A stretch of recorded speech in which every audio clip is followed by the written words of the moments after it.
I'd like to tell you about the strangest secret in the world. Not long ago, Albert Schweitzer, the great doctor and Nobel Prize winner, was being interviewed in London, and a reporter asked him, "Doctor, what's wrong with men today?" The great doctor was silent a moment, and then he said, "Men simply don't think." And it's about this that I want to talk with you. We live today in a golden age. This is an era that man has looked forward, dreamed of, and worked toward for thousands of years. But since it's here, we pretty well take it for granted. We in America are particularly fortunate to live in the richest land that ever existed on the face of the earth, a land of abundant opportunity for everyone. But do you know what happens? Let's take 100 men who start even at the age of 25. Do you have any idea what will happen to those men by the time they're 65? These 100 men who all start even at the age of 25 believe they're going to be successful. If you asked any one of these men if he wanted to be a success, he'd tell you that he did. And you'd notice that he was eager toward life, that there was a certain sparkle to his eye, an erectness to his carriage, and life seemed like a pretty interesting adventure to him. But by the time they're 65, 1 will be rich, 4 will be financially independent, 5 will still be working, 54 will be broke. Now think a moment. Out of the 100, only 5 make the grade. Why do so many fail? What has happened to the sparkle that was there when they were 25? What's become of the dreams, the hopes, the plans? And why is there such a large disparity between what these men intended to do and what they actually accomplished? When we say about 5% achieve success, we have to define success. And here's the definition. Success is the progressive realization of a worthy ideal. If a man is working toward a predetermined goal and knows where he's going, that man is a success. If he's not doing that, he's a failure. Success is the progressive realization of a worthy ideal. Rollo May, the distinguished psychiatrist, wrote a wonderful book called Man's Search for Himself. And in this book he says, the opposite of courage in our society is not cowardice, it is conformity. And there you have the trouble today. It's conformity. People acting like everyone else, without knowing why, without knowing where they're going. Now think of it. In America right now, there are over 14 million people 65 years of age and over, and about 13 million of these 14 million are broke. They're dependent on someone else for life's necessities. Now, we learn to read by the time we're 7. We learn to make a living by the time we're 25. Usually, by that time, we're not only making a living, we're supporting a family. And yet, by the time we're 65, we haven't learned how to become financially independent in the richest land that has ever been known. Why? We conform. And the trouble is that we're acting like the wrong percentage group, the 95% who don't succeed. Now, why do these people conform? Well, they don't know, really. These people believe that their lives are shaped by circumstances, by things that happen to them, by exterior forces. They're outer-directed people. A survey was made one time that covered a lot of men, working men, and these men were asked this question. Why do you work? Why do you get up in the morning? 19 out of 20 had no idea. If you ask them, they'll say, everyone goes to work in the morning. And that's the reason they do it, because everyone else is doing it. Now let's get back to our definition of success. Who succeeds? The only man who succeeds is the man who is progressively realizing a worthy ideal. He's the man who says, I'm going to become this, and then begins to work toward that goal. I'll tell you who the successful people are. A success is the school teacher who's teaching school because that's what she wanted to do. The success is the woman who's a wife and mother because she wanted to become a wife and mother and is doing a good job of it. The success is the man who runs the corner gas station because that's what he wanted to do. The success is the successful salesman who wants to become a top-notch salesman and grow and build with his organization. A success is anyone who is doing deliberately a predetermined job because that's what he decided to do deliberately. But only 1 out of 20 does that. That's why today there isn't really any competition, unless we make it for ourselves. Instead of competing, all we have to do is create. Now, for 20 years, I looked for the key which would determine what would happen to a human being. Was there a key I wanted to know which would make the future a promise that we could foretell to a large extent? Was there a key that would guarantee a person's becoming successful if he only knew about it and knew how to use it? Well, there is such a key, and I've found it. Have you ever wondered why so many men work so hard and honestly without ever achieving anything in particular, and others don't seem to work hard and yet seem to get everything? They have the magic touch. You've heard them say that about someone. Everything he touches turns to gold. And have you ever noticed that a man who becomes successful tends to continue to become successful? And on the other hand, have you noticed how a man who is a failure tends to continue to fail? It's because of goals. Some of us have them, some don't. People with goals succeed because they know where they're going.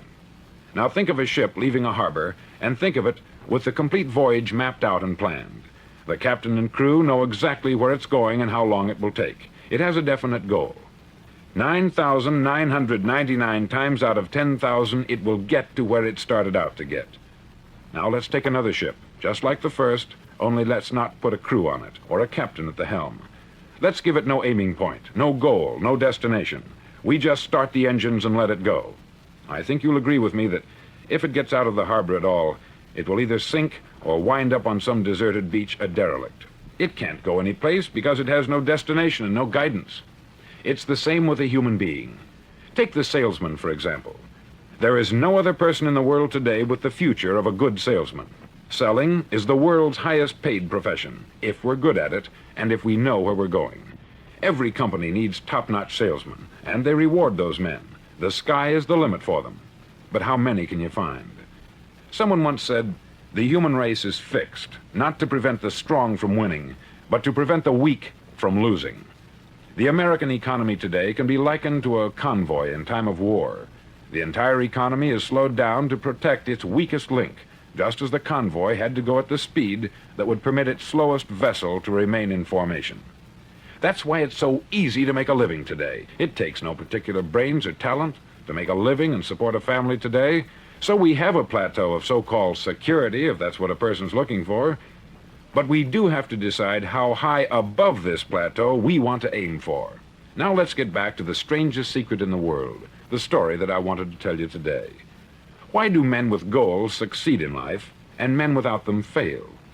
Well, let me tell you something which, if you really understand it, will alter your life immediately. If you understand completely what I'm going to tell you from this moment on, your life will never be the same again. You'll suddenly find that good luck just seems to be attracted to you. The things you want just seem to fall in line. And from now on, you won't have the problems, the worries, the gnawing lump of anxiety that perhaps you've experienced before. Doubt, fear, well, they'll be things of the past. Here's the key to success, and the key to failure. We become what we think about. Now let me say that again. We become what we think about. Throughout all history, the great wise men and teachers, philosophers and prophets have disagreed with one another on many different things. It is only on this one point that they are in complete and unanimous agreement. Listen to what Marcus Aurelius, the great Roman emperor, said. He said, "A man's life is what his thoughts make of it." Disraeli said this, "Everything comes if a man will only wait. I have brought myself by long meditation to the conviction that a human being with a settled purpose must accomplish it, and that nothing can resist a will that will stake even existence for its fulfillment." Ralph Waldo Emerson said this, "A man is what he thinks about all day long." William James said, "The greatest discovery of my generation is that human beings can alter their lives by altering their attitudes of mind." And he also said, "We need only in cold blood act as if the thing in question were real, and it will become infallibly real by growing into such a connection with our life that it will become real. It will become so knit with habit and emotion that our interest in it will be those which characterize belief." He also said this, "If you only care enough for a result, you will almost certainly attain it. If you wish to be rich, you will be rich. If you wish to be learned, you will be learned. If you wish to be good, you will be good. Only you must then really wish these things, and wish them exclusively, and not wish at the same time 100 other incompatible things just as strongly." In the Bible you read, in Mark 9:23, "If thou canst believe, all things are possible to him that believeth." Dr. Norman Vincent Peale said this, "This is one of the greatest laws in the universe. Fervently do I wish I had discovered it as a very young man. It dawned upon me much later in life, and I've found it to be one of the greatest, if not my greatest discovery, outside of my relationship to God. And the great law, briefly and simply stated, is that if you think in negative terms, you'll get negative results. If you think in positive terms, you will achieve positive results. That is the simple fact, which is at the basis of an astonishing law of prosperity and success. In 3 words, believe and succeed. William Shakespeare put it this way: our doubts are traitors, and make us lose the good we oft might win by fearing to attempt. George Bernard Shaw said, people are always blaming their circumstances for what they are. I don't believe in circumstances. The people who get on in this world are the people who get up and look for the circumstances they want, and if they can't find them, make them. Well, it's pretty apparent, isn't it? And every person who discovered this for a while believed that he was the first one to work it out. We become what we think about. Now, it stands to reason that a person who's thinking about a concrete and worthwhile goal is going to reach it, because that's what he's thinking about. And we become what we think about. Conversely, the man who has no goal, who doesn't know where he's going, and whose thoughts must therefore be thoughts of confusion and anxiety and fear and worry, becomes what he thinks about. His life becomes one of frustration, fear, anxiety, and worry. And if he thinks about nothing, he becomes nothing. Now, how does it work? Why do we become what we think about? Well, I'll tell you how it works as far as we know. Now, to do this, I want to tell you about a situation that parallels the human mind. Suppose a farmer has some land, and it's good, fertile land. Now, the land gives the farmer a choice. He may plant in that land whatever he chooses. The land doesn't care. It's up to the farmer to make the decision. Now, remember, we're comparing the human mind with the land, because the mind, like the land, doesn't care what you plant in it. It will return what you plant, but it doesn't care what you plant. Now, let's say that the farmer has 2 seeds in his hand. One is a seed of corn, the other is nightshade, a deadly poison. He digs 2 little holes in the earth and he plants both seeds, one corn, the other nightshade. He covers up the holes, waters, and takes care of the land, and what will happen? Invariably, the land will return what is planted. As it's written in the Bible, as ye sow, so shall ye reap. Remember, the land doesn't care. It will return poison in just as wonderful abundance as it will corn. So up come the 2 plants, one corn, one poison. Now, the human mind is far more fertile, far more incredible and mysterious than the land, but it works the same way. It doesn't care what we plant. Success, failure. A concrete, worthwhile goal, or confusion, misunderstanding, fear, anxiety, and so on. But what we plant, it will return to us. You see, the human mind is the last great unexplored continent on the earth. It contains riches beyond our wildest dreams. It will return anything we want to plant. Now, you might say, well, if that's true, why don't people use their minds more? Well, I think they've figured out an answer to that, too. Our mind comes as standard equipment at birth. It's free, and things that are given to us for nothing, we place little value on. Things that we pay money for, we value. The paradox is that exactly the reverse is true. Everything that's really worthwhile in life came to us free. Our mind, our soul, our body, our hopes, our dreams, our ambitions, our intelligence, our love of family and children and friends. All these priceless possessions are free, but the things that cost us money are actually very cheap and can be replaced at any time. A good man can be completely wiped out and make another fortune. He can do that several times. Even if our home burns down, we can rebuild it, but the things we got for nothing, we can never replace. The human mind isn't used merely because we take it for granted. Familiarity breeds contempt.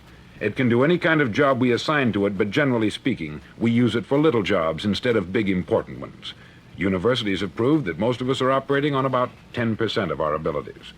Decide now, what is it you want? Plant your goal in your mind. It's the most important decision you'll ever make in your entire life. Do you want to be an outstanding salesman, a better worker at your particular job? Do you want to go places in your company, in your community? All you've got to do is plant that seed in your mind. Care for it. Work steadily toward your goal, and it will become a reality. It not only will, there's no way that it cannot. You see, that is a law, like the laws of Sir Isaac Newton, the laws of gravity. If you get on top of a building and jump off, you'll always go down. You'll never go up. And it's the same with all the other laws of nature. They always work. They're inflexible. Think about your goal in a relaxed, positive way. Picture yourself in your mind's eye as having already achieved this goal. See yourself doing the things you will be doing when you've reached your goal. Ours has been called the phenobarbital age, the age of ulcers and nervous breakdowns. At a time when medical research has raised us to a new plateau of good health and longevity, far too many of us worry ourselves into an early grave trying to cope with things in our own little personal ways, without learning a few great laws that will take care of everything for us. These things we bring on ourselves through our habitual way of thinking. Every one of us is the sum total of his own thoughts. He is where he is because that is exactly where he really wants to be, whether he'll admit that or not. Each of us must live off the fruit of his thoughts in the future, because what you think today and tomorrow, next month and next year, will mold your life and determine your future.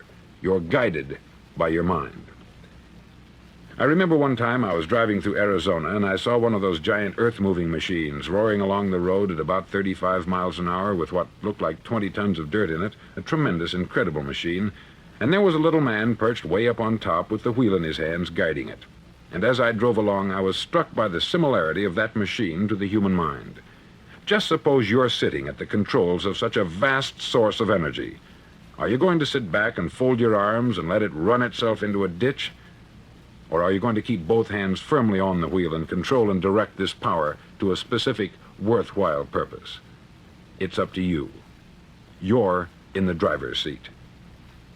You see, the very law that gives us success is a two-edged sword. We must control our thinking. The same rule that can lead a man to a life of success, wealth, happiness, and all the things he's ever dreamed of for himself and his family, that very same law can lead him into the gutter. It's all in how he uses it, for good or for bad. This is the strangest secret in the world. Now, why do I say it's strange, and why do I call it a secret?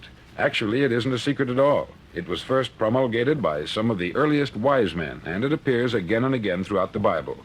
But very few people have learned it, understand it. That's why it's strange, and why, for some equally strange reason, it virtually remains a secret. I believe that you could go out and walk down the main street of your town and ask one man after another what the secret of success is, and you probably wouldn't run into one man in a month who could tell you.